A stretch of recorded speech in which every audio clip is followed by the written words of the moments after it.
Channel motivational tuber में अरब सागर का हीरा कहा जाने वाला लक्षद्वीप 10 द्वीपों का एक समूह है। यहाँ की जनसंख्या 75,000 से 80,000 है। ये क्षेत्र सामाजिक और सांस्कृतिक तौर पर केरल के नजदीक है। रणनीतिक तौर पर ये भारत के लिए बेहद अहम इलाका है। इन दिनों लक्षद्वीप के प्रशासक प्रफुल्ल पटेल विवादों में हैं। स्थानीय लोगों का कहना है कि बिना उनकी सलाह के बहुत सारे ऐसे नियम बना दिए गए हैं जिसकी वजह से उनकी संस्कृति प्रभावित होगी, उनकी आजीविका संकट में पड़ सकती है। हालांकि पटेल का कहना है कि उन्होंने द्वीप समूह में नेताओं के भ्रष्ट चलन को खत्म करने के लिए कुछ खास कदम उठाए हैं। क्या है पूरा विवाद, आइए आसान भाषा में समझते हैं। केरल विधानसभा ने तो बाकायदा सर्वसम्मत प्रस्ताव पारित कर प्रशासक पटेल के कदमों का विरोध करते हुए केंद्र से उन्हें वापस बुलाने की मांग की है। वहीं देश के इतिहास में पहली बार है कि जब एक राज्य की विधानसभा ने किसी केंद्र शासित प्रदेश के प्रशासन में राजनीतिक हस्तक्षेप का आरोप लगाते हुए वहां प्रशासक की वापसी की मांग का प्रस्ताव पारित किया हो। यही नहीं, सभी विरोधी पार्टियों ने राष्ट्रपति को एक संयुक्त याचिका भेजकर प्रशासक प्रफुल्ल भाई पटेल को वापस बुलाने की मांग की है। उधर लक्षद्वीप में मोदी सरकार द्वारा नियुक्त प्रशासक प्रफुल्ल पटेल के खिलाफ भाजपा के ही एक धड़े ने मोर्चा खोल दिया है, तो दूसरा उनके समर्थन में है। ये भी पहली बार ही है कि बाकी देश सुदूर लक्षद्वीप और वहां की राजनीति के बारे में जान रहा है और समुद्र से घिरे इस द्वीप समूह में क्या और क्यों हो रहा है। गौरतलब है कि लक्षद्वीप देश के दक्षिण पश्चिम में मालाबार तट के पास स्थित 36 द्वीपों का समूह है। इनमें से एक लक्षद्वीप है। पूरे द्वीप समूह को लक्षद्वीप नाम 1973 में दिया गया। लक्षद्वीप की राजधानी कवरत्ती द्वीप है। लक्षद्वीप देश की सबसे छोटी केंद्र शासित प्रदेश इकाई भी है। मध्य पूर्व की दृष्टि से द्वीपों का सामरिक महत्व है। यहाँ हमारी नौसेना का बड़ा अड्डा भी है। लक्षद्वीप के 96% लोग मुसलमान हैं और वे मलयाली या दिवेही भाषा बोलते हैं। किसी जमाने में यहाँ बौद्ध धर्म प्रचलित था, लेकिन बाद में ज्यादातर ने सुन्नी इस्लाम अपना लिया। यहाँ हिंदुओं की आबादी करीब 3% से भी कम है।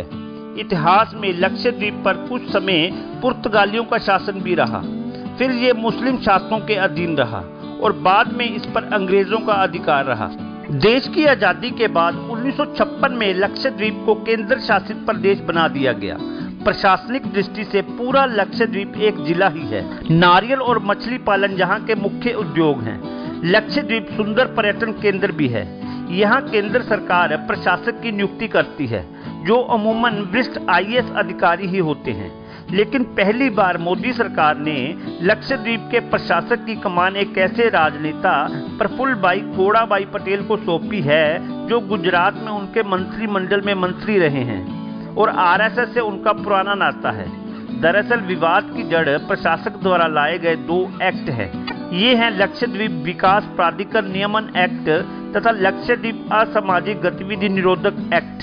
इन कानूनों को लेकर लक्षद्वीप वासियों में कई आशंकाएं हैं। उनमें पहला तो है लक्षद्वीप विकास के नाम पर गौमांस प्रतिबंधित करने को लेकर है। दूसरा, प्रशासक पटेल ने लक्षद्वीप का समुद्री परिवहन संबंध केरल की जगह कर्नाटक से जोड़ने की पहल की है। इसका राजनीतिक एंगल ये है कि केरल में वाम मोर्चे की सरकार है तो कर्नाटक में भाजपा की। तीसरा है द्वीप में कई अंचलों से शराब पर प्रतिबंध हटाना ताकि सभी को शराब सुलभ हो सके। बताया जाता है कि अभी इस द्वीप समूह में केवल बंगरम द्वीप में ही शराब मिलती है, लेकिन वहां कोई स्थानीय आबादी नहीं है। चौथा, इस द्वीप समूह में आपराधिक गतिविधियां रोकने के लिए गुंडा एक्ट लागू करना है, जबकि नए कानून के मुताबिक पुलिस किसी को भी बिना कारण बताए 1 साल के लिए बंद कर सकती है। पांचवा, प्रदेश में 2 बच्चों से ज्यादा वालों को पंचायत चुनाव की उम्मीदवारी से बाहर करना है। छठा, क्षेत्र के स्कूलों में मिड डे मील और हॉस्टल मेस में मांसाहारी व्यंजनों पर प्रतिबंध लगाना है। पटेल ने इंडियन एक्सप्रेस से इस मुद्दे पर बात करते हुए कहा, मेरे प्रस्तावित प्रावधानों का लक्षद्वीप के लोग विरोध नहीं कर रहे हैं। इसका विरोध वे लोग कर रहे हैं जिनके अपने स्वार्थ हैं। मुझे नहीं लगता कि इन प्रस्तावों का विरोध होना चाहिए। वे कहते हैं कि मालदीव के नजदीक होने के बावजूद वर्षों से लक्षद्वीप में कोई विकास नहीं हुआ है, जबकि मालदीव अंतर्राष्ट्रीय पर्यटन केंद्र है। हम लक्षद्वीप को भी अंतर्राष्ट्रीय पर्यटन, नारियल, मछली और समुद्री सेवाओं का हब बनाना चाहते हैं। ये क्षेत्र लक्षद्वीप विकास प्राधिकरण बनने के बाद ही स्मार्ट सिटी के तौर पर विकसित हो सकेगा। अगर हम इस रणनीतिक क्षेत्र में असामाजिक गतिविधियों के खिलाफ कानून लाते हैं तो इसमें गलत क्या है? पटेल ने कहा कि अगर स्थानीय लोगों और उनके प्रतिनिधियों को लगता है कि कुछ गलत हो रहा है तो वे प्रस्तावित प्रावधानों के खिलाफ अपना विरोध दर्ज करा सकते हैं। वहीं बीजेपी का मानना है कि कांग्रेस और वामपंथियों की ओर से पटेल का विरोध नरेंद्र मोदी सरकार के प्रदर्शन के खिलाफ नफरत की अभिव्यक्ति है। कांग्रेस और वामपंथी पार्टियां एक होकर एक टूल किट कैंपेन के तहत विरोध कर रही हैं। इस मुद्दे पर बात करते हुए केरल बीजेपी अध्यक्ष के सुरेंद्रन ने कहा कि लक्षद्वीप में जो हो रहा है वो वहां के विकास के लिए हो रहा है। ये यहाँ के पर्यटन क्षेत्र और स्थानीय लोगों के लिए फायदेमंद साबित होगा। केंद्रीय एजेंसियों ने लक्षद्वीप में सुरक्षा हालातों को लेकर चिंता जताई है। अप्रैल 2021 में जहां के समुद्र तट से 3000 करोड़ रुपए की ड्रग्स की एक बड़ी खेप बरामद हुई थी। केरल में पहले भी हथियार बरामद किए जा चुके हैं। आईएसआईएस से जुड़े लोगों की गिरफ्तारी हो चुकी है। यही वजह है कि जहां गुंडा एक्ट के कड़े प्रावधानों की जरूरत है। ये कदम यहां की सुरक्षा को चाक चौबंद करने के लिए उठाए जा रहे हैं। प्रफुल्ल पटेल के काम करने का तरीका बाकी राजनेताओं से बिल्कुल अलग है। पटेल के काम करने के तरीके से परिचित एक अधिकारी ने कहा कि अभी लक्षद्वीप में जो हो रहा है वे पहले दमन में हो चुका है। पटेल का काम करने का अपना तरीका है, ये स्टीरियोटाइप नहीं है। पहले तो वे बिचौलियों और सरकार के काम में टांग अड़ाने वालों को हटा देते हैं। इससे लोगों में असंतोष फैल जाता है। इसके बाद समझबूझ का दौर चलता है और फिर बातचीत शुरू होती है। इसके बाद विकास का रास्ता साफ हो जाता है। वे कहते हैं कि सिलवासा रिंग रोड पिछले 10 साल से भी अधिक समय से अटका पड़ा था, लेकिन पटेल ने आते ही इस पर अपने तरीके से काम करवाना शुरू किया और 2 साल के अंदर प्रोजेक्ट तैयार हो गया।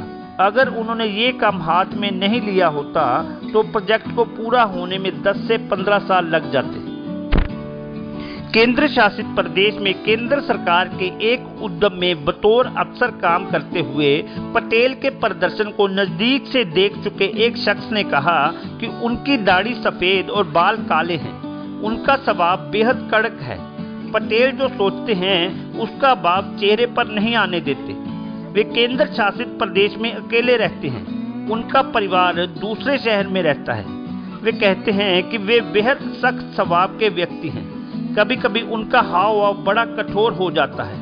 ये उनके व्यक्तित्व का सकारात्मक पहलू भी और नकारात्मक पहलू भी है। 2007 के विधानसभा चुनाव में प्रफुल्ल पटेल ने कांग्रेस के कद्दावर नेता सीके पटेल को हराया था। पटेल पर नरेंद्र मोदी के भरोसे को इसी बात से समझा जा सकता है कि जब अमित शाह को गुजरात में एक पुलिस मुठभेड़ के मामले में राज्य से बाहर रहने को कहा गया तो उनके बदले पटेल को ही गृह मंत्री बनाया गया। वे 2010 से 2012 तक गुजरात के गृह मंत्री रहे।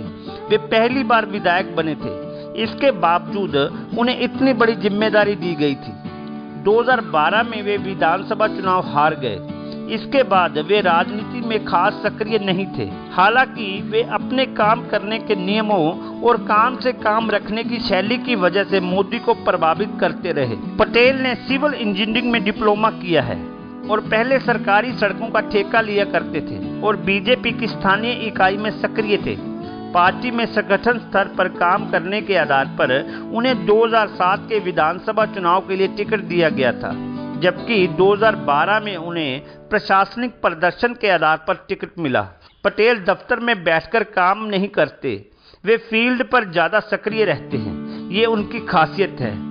वे कहते हैं कि पटेल बहुत कड़वा बोलते हैं। ये उनके व्यक्तित्व का नकारात्मक पहलू है। दरअसल प्रफुल्ल वास्तव में एक ताकतवर पटेल है।